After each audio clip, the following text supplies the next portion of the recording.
Hello students, good morning. आप सभी कैसे हैं? मैं उम्मीद करता हूं आप सभी अच्छे होंगे। चलिए देखते हैं Bihar board matric 2026 chapter first का ये वास्तविक संख्याएं हैं। ये ऑब्जेक्टिव क्वेश्चंस हैं जो कि बिहार बोर्ड के एग्जाम दे रहे बच्चों के लिए बहुत ही महत्वपूर्ण सभी प्रश्न हैं। इसके पहले मैंने एक वीडियो बनाया था जिसमें 1 से लेकर के 20 तक क्वेश्चंस करा चुका हूं। नेक्स्ट वीडियो लेकर के आया हूं पार्ट 2, इसमें 21 से हम लोग क्वेश्चंस देखेंगे। तो मेरे प्यारे बच्चों, आप सभी ध्यान पूर्वक इस वीडियो को देखें और आप अपनी परीक्षा की जो तैयारी है अच्छा तरीके से मन लगा करके करें। चलिए देखते हैं 21 नंबर क्वेश्चन से हम लोग को करना है आज। 20 तक क्वेश्चंस मैंने पिछले वीडियो में करा दिया है।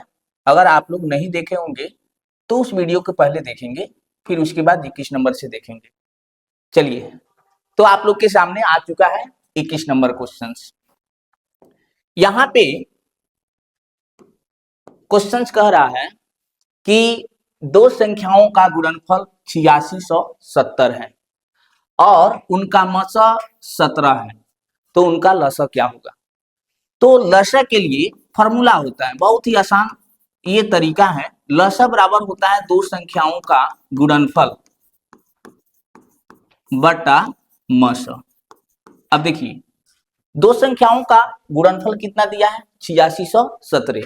तो यहाँ पे 8617 70 दिया हुआ है, तो और मसा दिया हुआ है 17।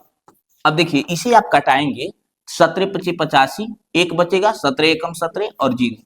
इस प्रकार से 510 आया। तो देखिए इस ऑप्शन में 510 ऑप्शन नंबर घ में दिया हुआ है, यही आपका आंसर हो गया।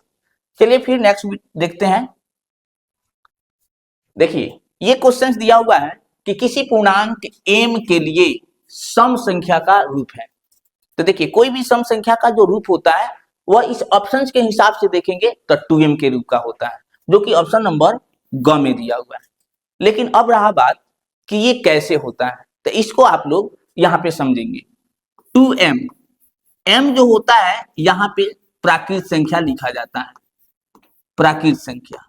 अब देखिए 2 है तो 2, m के जगह पर अगर हम 1 लिखते हैं तो 2 एकम 2 हो जाएगा। फिर 2 गुने यहाँ पे 2 लिखेंगे तो 2 दूना 4, 2 गुना 3 लिखेंगे तो 2 तिहाई 6। तो देखिए m जो था यहाँ पे हमने बोला कि प्राकृत संख्या होता है। प्राकृत संख्या जो होती है वो गिनती की संख्या को कहते हैं और गिनती की संख्या 1 से शुरू होती है। अब देखिए यहाँ पर पहले 1 रखे तो आ गया 2, फिर 2 रखे तो आ गया 4, 3 रखे तो आ गया 6। इसी प्रकार से आप कोई भी प्राकृत संख्या लिखेंगे ना तो केवल सम संख्या ही आएगा। तो इस प्रकार से कोई भी पूर्णांक m के लिए सम संख्या का रूप किस रूप में होगा? 2m के रूप में। लेकिन एक बात आपको और भी बतला देता हूं, देखिए कभी कभी अगर ये ऑप्शंस में नहीं रहा तो सम संख्या का दूसरा भी रूप होता है। वह क्या हो सकता है? तो 2m प्लस 2, 2m प्लस 4। अब देखिए कहीं पर भी आपको बतलाना होगा तो सिर्फ आपको ये ध्यान रखना है कि 2m के बाद जो संख्या लिखा हुआ रहे उस सम संख्या के रूप में हो। अगर ऐसी कहीं पर भी ऑप्शंस दिए होंगे तो वो भी सम संख्या के रूप का होता है। मैं उम्मीद करता हूं कि आप लोग को ये क्वेश्चन समझ में आ गया होगा। तो फिर चलते हैं नेक्स्ट क्वेश्चन को देखते हैं। अब देखिए आप लोग के सामने अगला क्वेश्चन आ गया है। इस तरह के क्वेश्चन पिछले भी वीडियो में क्वेश्चन को मैंने बतलाया हुआ था। देखिए क्वेश्चन है कि √5 क्या है? √5 को हम क्या कहते हैं? अपरिमेय संख्या कहते हैं। और अपरिमेय संख्या का मैंने आप लोग को परिभाषा भी बतलाया है कि अपरिमेय संख्या किसे कहते हैं? जिसका पूर्ण रूप से वर्गमूल नहीं निकलता है। तो आप बतलाएं कि ये जो √5 है क्या इसका पूर्ण रूप से वर्गमूल निकलेगा? नहीं, तो इसलिए √5 क्या हो जाएगा? एक अपरिमेय संख्या होगा। आपका ये ऑप्शन नंबर ग हो गया। चलिए फिर देखते हैं नेक्स्ट। देखिए यहाँ पे क्वेश्चन दिया हुआ है कि निम्नलिखित में से कौन सी संख्या अपरिमेय है। अब आपको इसमें देखना है जो ऑप्शंस दिए हुए हैं, इस ऑप्शंस में देखना है कि कौन सी ऐसी संख्या है जिसका पूर्ण रूप से इसमें वर्गमूल नहीं निकलेगा। क्योंकि आपसे क्या पूछा हुआ है कि कौन सा इसमें अपरिमेय संख्या है। तो देखिए यहाँ पे जो ऑप्शन नंबर ख दिया हुआ है √3, यह क्या हो जाएगा? अपरिमेय संख्या होगा, क्योंकि इसका पूर्ण रूप से वर्गमूल नहीं निकलेगा। तो ये ख हो गया। लेकिन देखिए बाकी जो ऑप्शंस दिए हुए हैं इस सब का वर्गमूल निकल जाएगा। जैसे यहाँ पे √36/64 है। अब देखिए 36 का वर्गमूल 6 हो जाएगा, 64 का वर्गमूल 8 हो जाएगा। इस प्रकार से 6/8 क्या हो जाएगा, एक परिमेय संख्या हो जाएगा। तो जितना का वर्गमूल आप निकाल देंगे वे सब के सब परिमेय संख्या कहलाता है, और जिसका वर्गमूल नहीं निकलता है वही अपरिमेय संख्या कहलाता है। तो इस प्रकार से इस क्वेश्चन का आंसर ख हो गया। √3 एक क्या है, अपरिमेय संख्या है। मैं उम्मीद करता हूं कि आप लोग को अच्छा से समझ में आ गया होगा। चलिए देखते हैं नेक्स्ट क्वेश्चन। अब देखेंगे यहाँ पे क्वेश्चन दिया हुआ है कि यदि n एक प्राकृत संख्या है तो √n किस रूप में होगा। अब देखिए यहाँ पे ऑप्शन दिया है कि हमेशा प्राकृत संख्या, हमेशा अपरिमेय संख्या, हमेशा परिमेय संख्या, कभी प्राकृतिक संख्या और कभी अपरिमेय संख्या। तो देखिए इस ऑप्शन में जो ऑप्शन नंबर घ है यही आपका राइट आंसर होगा। लेकिन अब आपको समझना है कि ये कैसे हुआ। तो देखिए यहाँ पर एक एग्जांपल से मैं समझाता हूँ। प्राकृतिक संख्या किसे कहते हैं, गिनती की संख्या कहते हैं, और गिनती की संख्या 1 से शुरुआत होती है। 1 2 3 4 ... ये अनंत तक लिखा जाता है। अब रहा बात कि आप ये सभी के सभी जो संख्या है इसको रूट में करेंगे। रूट में जब आप करेंगे यानी इसका आप वर्गमूल निकालेंगे। √1 हो जाएगा, √2 हो जाएगा, √3 हो जाएगा, √4 हो गया। अब देखिए √1 का वर्गमूल तो निकालेंगे तो कितना आएगा, 1 आ जाएगा। √2 का वर्गमूल नहीं निकलेगा, √3 का भी वर्गमूल नहीं निकलेगा, लेकिन √4 का वर्गमूल कितना होगा, 2 होगा। अब देखिए एक यहाँ पे इसका वर्गमूल निकल गया तो एक एक क्या हो गया, प्राकृत संख्या हो गया। √2 का वर्गमूल पूरी तरीके से नहीं निकलेगा, अर्थात यह एक अपरिमेय संख्या हो गया। √3 है, इसका भी पूर्ण रूप से वर्गमूल नहीं निकला, इसलिए यह भी एक क्या हो गया, अपरिमेय संख्या हो गया। लेकिन देखेंगे √4 है, इसका वर्गमूल निकल करके आ गया है 2। तो 2 क्या होता है, प्राकृत संख्या। इस प्रकार से प्रत्येक प्राकृत संख्या को अगर हम वर्गमूल निकालेंगे तो कोई अपरिमेय आएगा तो कोई प्राकृत आएगा। इसीलिए ये आपका ऑप्शन नंबर घ सही होगा। मैं उम्मीद करता हूं कि आप लोग को ये क्वेश्चन अच्छा से समझ में आ गया होगा। चलिए नेक्स्ट क्वेश्चन को देखते हैं। देखिए ये क्वेश्चन दिया हुआ है कि निम्नलिखित में कौन परिमेय संख्या है। अब देखिए यहाँ पे ऑप्शन 4 दिए हैं। परिमेय संख्या आपसे कहा हुआ है, तो परिमेय संख्या किसे कहते हैं, जिसका पूर्ण रूप से वर्गमूल निकल जाए। अब देखिए पाई तो एक अपरिमेय संख्या है। √16/25 है, तो √16 और 25 दिया है, 16 का वर्गमूल 4, 25 का वर्गमूल 5, तो 4/5 यह क्या हो गया, परिमेय संख्या हो गया। तो इस प्रकार से ऑप्शन नंबर आपका क्या हो जाएगा, घ सही हो जाएगा। क्योंकि यहाँ पे अब ऑप्शन नंबर जो ग दिया है, परिमेय और अपरिमेय का गुणनफल जो होता है वो अपरिमेय होता है, और √2 भी ये क्या हो गया, अपरिमेय हो गया। इसलिए आपका ऑप्शन नंबर जो घ है, ख जो है यह आपका आंसर हो जाएगा। चलिए नेक्स्ट क्वेश्चन देखते हैं। देखिए यहाँ पे कहा हुआ है कि निम्नलिखित में से कौन जो है परिमेय संख्या है। परिमेय आपसे कहा हुआ है, तो देखिए एक ही प्रकार की अगर रूट की संख्या दी हुई हो तो उसका गुणनफल हमेशा परिमेय हो जाता है। अब देखेंगे यहाँ पे √5 प्लस में दिया है √5, इसलिए ये परिमेय संख्या नहीं होगा। ये √21/7 है, तो 21 का पूर्ण रूप से वर्गमूल नहीं निकलेगा, इसलिए यह भी क्या हो जाएगा, अपरिमेय संख्या हो गया। लेकिन यहाँ पर देखेंगे √11 और √11 दिया है, तो मैंने बताया है कि अगर एक ही प्रकार की दो संख्याएं रूट के अंदर लिखी हुई हो और यदि उसे हम गुना करेंगे तो वो क्या हो जाता है, परिमेय संख्या हो जाता है। तो देखिए यहाँ पे ये ऑप्शन नंबर ग जो है √11 गुने √11 ये क्या हो गया, परिमेय संख्या हो गया। अगला यहाँ पे 1/√3 है, यह भी क्या हो जाएगा, अपरिमेय। तो इसलिए आपका राइट आंसर ग हो गया। चलिए नेक्स्ट देखते हैं। यहाँ पर देखेंगे ये बहुत ही आसान क्वेश्चन है। देखिए यहाँ पर दिया हुआ है कि 8 के पावर 0 गुने 2 के पावर 0 के गुणनफल क्या होंगे। तो 8 के पावर 0 और 2 के पावर 0 का गुणनफल पूछा हुआ है। तो ध्यान दें किसी भी संख्या का पावर यदि 0 होता है तो उसका मान 1 होता है।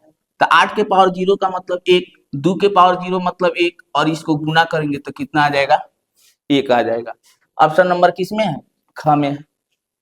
तो ये मैं उम्मीद करता हूं आपको ये क्वेश्चन अच्छा से समझ में आ गया होगा। चलिए नेक्स्ट क्वेश्चन देखते हैं। अगला क्वेश्चन देखिए, ये क्वेश्चन दिया हुआ है कि 3.27 पर बार दिया है। इस प्रकार के अगर कहीं पर भी आपको संख्या दी हुई हो, बार वाली अगर क्वेश्चन हो, तो हमेशा ये क्या कहलाती है, परिमेय संख्या कहलाती है। तो इसलिए यह क्या हो जाएगा, परिमेय संख्या। ऑप्शन नंबर ख में दिया है, यही आपका आंसर हो जाएगा। चलिए अगला क्वेश्चन देखेंगे। ये क्वेश्चन देखिए क्या कहा है कि निम्नलिखित में से किस परिमेय संख्या का दशमलव प्रसार शांत है।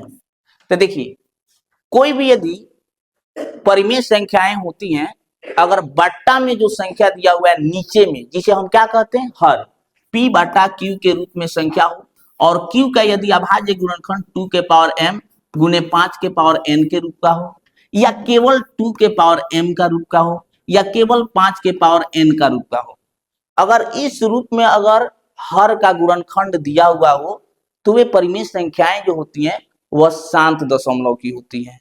अब देखिए यहाँ पे 15 है, तो इसलिए ये जो होगा ये अशांत हो जाएगा, ये शांत नहीं होगा। यहाँ पे 160 दिया है, 160 में सिर्फ 2 का पावर आएगा, और यहाँ पर देखेंगे 160 को अगर देखेंगे तो 2 से काटेंगे 80, 40, 20, 10 और 5। तो यहाँ पर हम देख रहे हैं कि केवल 2 और 1 5। तो अभी मैंने बताया कि यदि p बटा q के रूप में कोई संख्या हो और q का अभाज्य गुणनखंड अगर केवल 2 के पावर m गुने 5 के पावर n के रूप का होता है, वह शांत दशमलव संख्या होती है। तो देखिए तो ये 160 वाला जो ऑप्शन होगा यही आपका सही होगा, क्योंकि 160 का जो अभाज्य गुणनखंड है वह 2 के पावर m और 5 के पावर n के रूप का है। चलिए नेक्स्ट क्वेश्चन देखते हैं।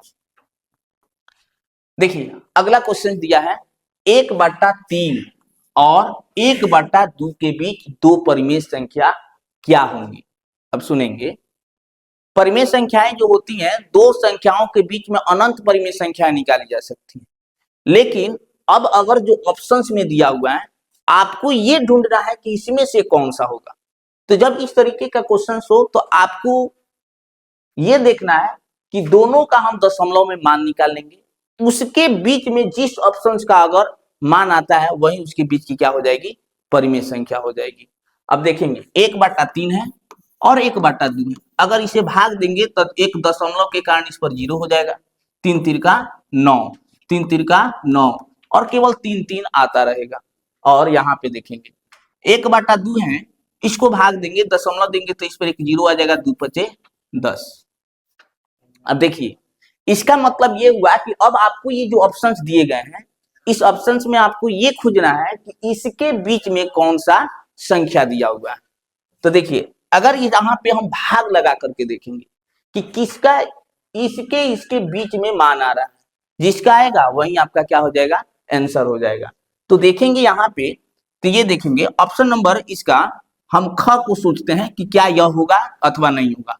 तो देखिए 5 से 12 में 5/12 लिखेंगे, 12 से इसमें भाग देंगे, दशमलव के कारण इस पर 0 आ जाएगा, 12 चौका 48। 7/18 है, 18 दशमलव के कारण इस पर एक 0 बैठा देंगे। अब इसको अगर भाग देंगे तो लगभग 18 तिया 18 चौका 72, यानी तिया यानी 3 और 4 के बीच में आएगा। तो इस प्रकार से 4 और ये 3, इसका मतलब हुआ कि 0.33 और 0.5 के बीच की ये संख्याएं हैं। तो इस प्रकार से आपका ऑप्शन नंबर ख हो गया। इसी तरीके से बाकी को अगर आप देखेंगे तो इसके बीच में उसका मान नहीं आएगा, इसलिए क्या होगा, वे सभी इनके बीच की परिमेय संख्याएं नहीं होंगी। चलिए नेक्स्ट क्वेश्चन देखते हैं। देखिए अगला क्वेश्चन यहाँ पे दिया हुआ है कि निम्नलिखित में किसका दशमलव प्रसार शांत है। ये बहुत आसान है, यहाँ पे क नंबर ऑप्शन दिख रहा है आपको, यही तो हो जाएगा क नंबर ऑप्शन 3/8, क्योंकि ये बट्टा में यदि जो q है यह केवल 2 के पावर m का रूप है। अगर इस रूप में केवल हो तो वे सभी के सभी क्या होती हैं, शांत दशमलव संख्या होती है। अब देखेंगे तो इसलिए इस क्वेश्चन का जवाब क्या हो जाएगा, ऑप्शन नंबर क। नेक्स्ट क्वेश्चन देखेंगे। यहाँ पे दिया हुआ है 387/405 का सरलतम रूप। सरलतम रूप का मतलब होता है कि इसका छोटा रूप करना होता है, यानी इसको कटाएंगे, कटने के बाद जितना आएगा वही इसका क्या होता है, सरलतम रूप होता है।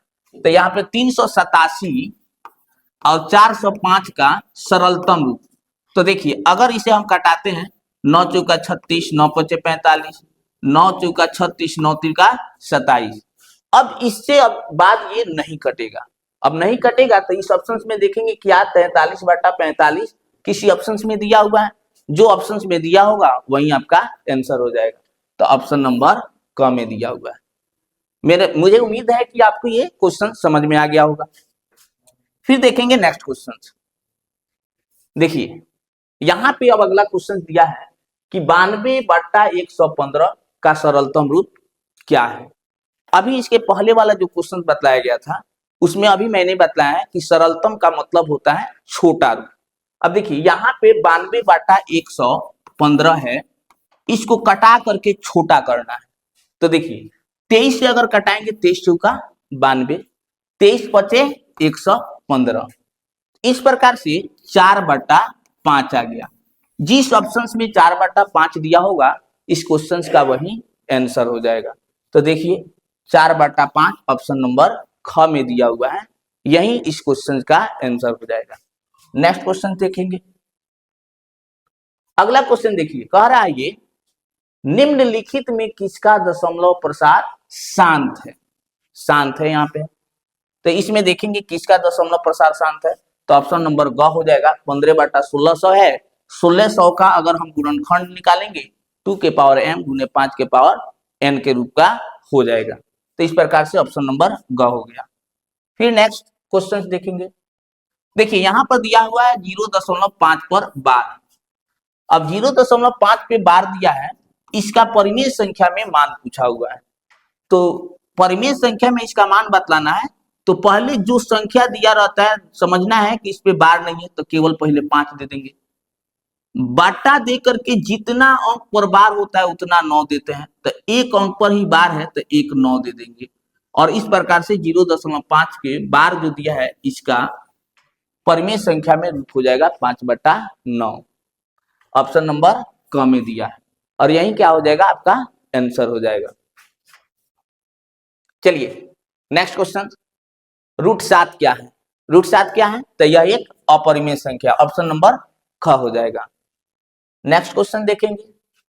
कहा है कि निम्नलिखित में किसका दशमलव प्रसार अशांत है।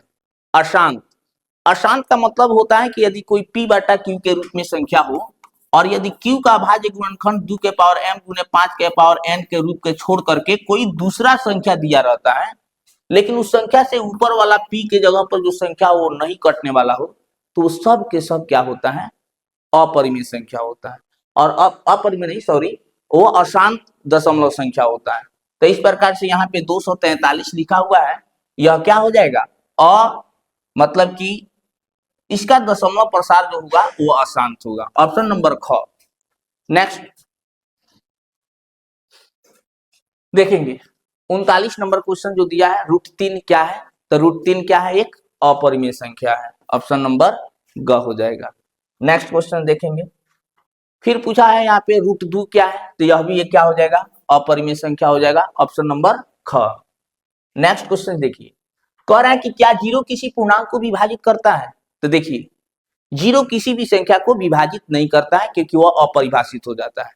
लेकिन 0 को अगर हम किसी संख्या से भाग देते हैं तो इसका वैल्यू हमेशा कट करके 0 आता है, अर्थात लेकिन 1 में अगर 0 से भाग देंगे तो ये अपरिभाषित हो जाता है।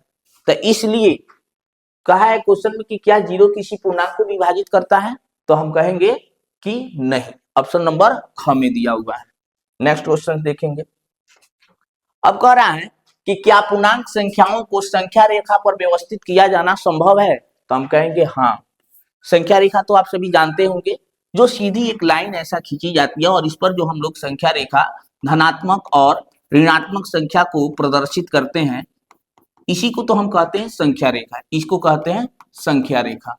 तो इस प्रकार से देखिए, तो यहाँ पे हम लोग पूर्णांक संख्या को संख्या रेखा पर दर्शा पा रहे हैं कि नहीं, तो इसलिए हम कह देंगे कि हाँ, पूर्णांक संख्याओं को संख्या रेखा पर व्यवस्थित किया जा सकता है।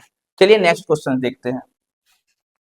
देखिए क्वेश्चन दिया हुआ है कि 5, 15, 20 के लसा और मसा का अनुपात क्या होगा।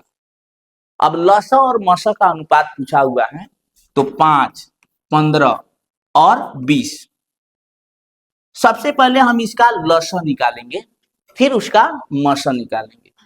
तो देखिए लसा यदि निकालना होता है तो मन में सोचना है कि वह कौन सी ऐसी छोटी संख्या है जो दी गई संख्या को दी गई संख्या से पूरा पूरा कट जाए। अर्थात अगर यहाँ पे हम 60 लेते हैं तो 60 जो है वह छोटी से छोटी संख्या है जो इस दी गई संख्या से पूरा पूरा कट जाएगा। तो यह हो गया आपका लसा। मसा कैसे निकालेंगे? मसा के लिए आपको सोचना है वह बड़ी से बड़ी संख्या जिस संख्या से यह जो संख्या दिया गया है यह कट जाए। अर्थात यहाँ पे 5, 15, 20 दिया है, ये तीनों के तीनों जो है 5 से पूरा पूरा कट जाएगा। अब क्या करेंगे? यहां से देखेंगे 5 से आपसे पूछा है लसा और मसा का अनुपात, तो पहले हम लिखेंगे लसा, उसके बाद लिखेंगे मसा। अब लसा का वैल्यू कितना दिया है यहाँ पे 60 और मसा का कितना है 5। काटेंगे तो 5 एकम 5, 5 12 60 हो जाएगा। इसका मतलब 12:1। इस क्वेश्चन का आंसर क्या हो जाएगा? 12:1 हो जाएगा और ये ऑप्शन नंबर घ में दिया हुआ है। नेक्स्ट क्वेश्चन देखेंगे। दो क्रमिक सम संख्याओं का एचसीएफ क्या होगा। अब देखिए दो क्रमिक सम संख्याओं का आपसे एचसीएफ पूछा हुआ है, तो लगातार दो सम संख्याओं का मसा सम संख्या ही होता है और वह कौन सा अंक होता है? तो 2।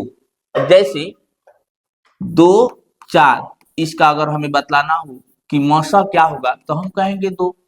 4, 6, अगर इसका हमसे मसा पूछा गया कि कितना होगा तो कहेंगे 2।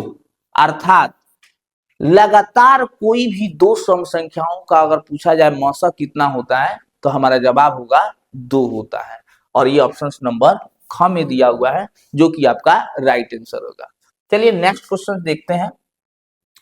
दिया हुआ है कि निम्नलिखित में कौन अभाज्य संख्या है। अभाज्य संख्या किसे कहते हैं? वैसी संख्या जो एक तथा खुद से कट जाए। तो देखेंगे यहाँ पे वैसी कौन सी संख्या है जो एक और खुद से कटने वाला हो, तो वह है ऑप्शन नंबर ग में दिया हुआ है 11। 11 क्या है? एक अभाज्य संख्या है। अब देखेंगे यहाँ पे अगला क्वेश्चन क्या दिया है। अगला क्वेश्चन दिया है कि 625 के अभाज्य गुणनखंड में 5 का अधिकतम घातांक क्या है। 5 का अधिकतम घातांक पूछा है। इसका मतलब कि आप 625 का अभाज्य गुणनखंड निकालेंगे तो आपको देखना है कि उसमें 5 कितनी बार आया है। तो 625 का अगर इस तरीके से गुणनखंड निकालेंगे, 5 से काटेंगे, 5 एकम 5, 5 दूनी 10, 50 25, फिर 5 से काटेंगे, 5 दूनी 10, 50 25, फिर 5 से काटेंगे, 50 25। अब देखिए तो इसमें कितना बार आ गया? यहाँ पे 1 2 3 4, 4 बार 5 आ गया। इसलिए 625 के अभाज्य गुणनखंड में पूछा जाएगा कि 5 का अधिकतम घातांक कितनी है, तो हम कहेंगे 4 और ये ऑप्शन नंबर घ आपका राइट आंसर हो जाएगा। नेक्स्ट क्वेश्चन देखेंगे। यहां पर दिया हुआ है कि 26 और 91 का महत्तम समापवर्तक क्या होगा। अब देखिए 26 और 91 मसा निकालने के लिए आपको यही सोचना है कि कौन सी ऐसी बड़ी से बड़ी संख्या लें जो दी गई संख्या को पूरा पूरा काट दे। अब आपको यहाँ पे ऑप्शन दिया रहता है, आप ऑप्शन से भी ऐसा सोच सकते हैं। इस ऑप्शन पे बतलाएं कि कौन ऐसी बड़ी संख्या है जिसे ये पूरा पूरा कट जाए। तो देखिए तो यहाँ पे इस सभी ऑप्शंस में यह 13 जो दिया है सबसे बड़ी संख्या। अब 13 से देखिए 13 दूनी 26, 13 सत्ते 91, क्या पूरा पूरा काट दिया? तो अगर पूरा पूरा काट दिया यही आपका क्या हो जाएगा? इस क्वेश्चन का आंसर हो जाएगा। अर्थात 26 और 91 का महत्तम 13 होगा। ऑप्शन नंबर क आपका राइट आंसर हो जाएगा। नेक्स्ट क्वेश्चन देखेंगे। कह रहा है यहाँ पे कि सबसे छोटी अभाज्य संख्या कौन सी है। सबसे छोटी अभाज्य संख्या, तो यहाँ पे ऑप्शन दिया गया है। अगर कहा रहता कि सबसे छोटी सम अभाज्य संख्या क्या होती है तो वह भी 2 होगा, और सबसे छोटी अभाज्य संख्या ऐसा भी कहा हुआ है तो उसका भी आंसर 2 ही होगा, अर्थात ऑप्शन नंबर ग। लेकिन देखेंगे अगर यही क्वेश्चन कह दिया रहता कि सबसे छोटी विषम अभाज्य संख्या कौन होती है, तो विषम अभाज्य संख्या सबसे छोटी जो होती है वह होती है 3। लेकिन आपको इस क्वेश्चन में पूछा है सबसे छोटी अभाज्य संख्या, इसलिए आपका जो आंसर होगा वह 2 होगा। मुझे उम्मीद है कि आप इस क्वेश्चन को समझ गए होंगे। नेक्स्ट क्वेश्चन देखते हैं। देखिए ये क्वेश्चन दिया हुआ है कि 47 से 379 में भाग देने पर यदि शेष 3 बचे तब भाजकफल नहीं भागफल यहाँ पे होगा, भागफल क्या होगा, ये क्वेश्चन है। अब देखिए क्वेश्चन है कि 47 से 379 में भाग देना है 300, तो देखिए एक सूत्र होता है ए बराबर बी क्यू प्लस आर, ए मतलब कि 379, और इसमें जो है आपको भाग देना है किससे, तो 47 से, यह हो गया बी का मान, और 47 से भाग 379 में दिया जा रहा है तो शेषफल बच रहा है कितना, तो 3, यानी क्यू का आपको मान ज्ञात करना है। तो ध्यान दें 379 है तो ये प्लस में इस साइड आएगा तो माइनस में हो जाएगा, घटाएंगे तो 376 हो जाएगा।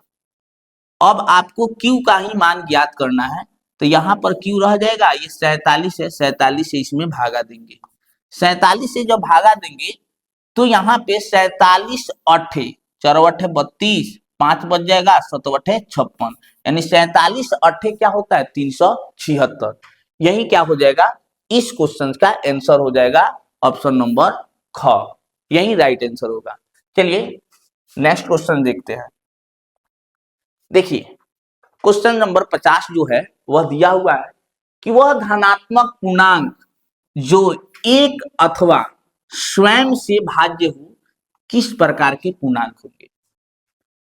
तो यहाँ पे 4 ऑप्शन दिया गया है, भाज्य है कि अभाज्य है कि सम अथवा विषम। तो वैसी संख्या जो एक तथा खुद से कटती हैं उसे हम क्या कहते हैं, तो अभाज्य संख्या कहते हैं। ऑप्शन नंबर ख में ये दिया हुआ है। इस क्वेश्चन का आपका राइट आंसर क्या हो जाएगा, ख। तो मेरे प्यारे बच्चों मुझे उम्मीद है कि आप लोग को ये पढ़ाई अच्छी लगी होगी। अगर आपको ये पढ़ाई अच्छी लगी हो, अगर आपको ये अच्छा से समझ में आया हुआ हो, तो आप लोग अपने फ्रेंड्स के पास, अपने आसपास के जो भी मित्रगण हैं उन्हें इस वीडियो को शेयर करें ताकि उन लोगों तक भी पहुंच सके। और यदि आपको इस प्रश्न में कोई भी ऐसा क्वेश्चन हो जो आपको समझ में नहीं आया हो तो आप कमेंट में करें कमेंट, और मैं उस क्वेश्चन को दोबारा फिर वीडियो बना करके आप लोग के सामने ला करके बताऊंगा। तो चलिए बच्चों, थैंक यू।